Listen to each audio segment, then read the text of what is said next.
Hola, ¿cómo están? Yo soy el profesor Marcelo Santillán. Bienvenidos. Antes de comenzar, quiero pedirte que te suscribas al canal. ¡Empezamos! Esta máquina simple sería polea, esta máquina simple sería cuña. Actividad 2. Escribo las partes del sistema osteomuscular y explico brevemente la función de cada una. En esta parte recordemos el niño que estaba corriendo, ¿no es cierto? ¿Por qué podemos movernos? Hagamos el ejemplo con el movimiento del brazo. El bracito se mueve gracias a tres cositas o tres factores, digamos. Número 1, los huesos. El hueso, como decía en el texto, nos da forma y estructura.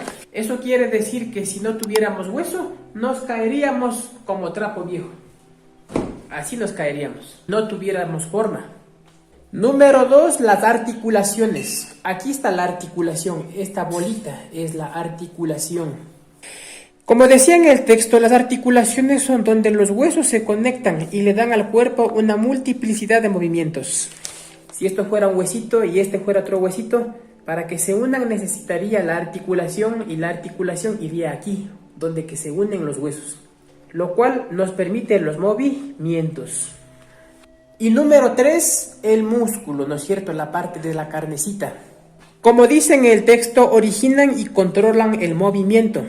Tienen la capacidad de contraerse y relajarse voluntariamente. Es decir, el músculo se contrae y se relaja. Se contrae y se relaja. Actividad 3. Recuerdo el experimento simulando el agua contaminada y respondo sí o no en cada afirmación. Bueno, el experimento no hicimos ya que obviamente no hubiéramos tenido un imán en las casas, ¿no es cierto? Pero el experimento era así. Usted tenía que tener una botellita plástica y llenaba agua, muslos, clavos y sal. A eso el texto le llama agua contaminada. Entonces separamos todo lo sólido empleando un sedazo, sería filtración. Cogemos el imán y separamos los clavitos, sería magnetismo. Y aquí tendríamos la evaporación. El niño pondría el agua con sal en el sol.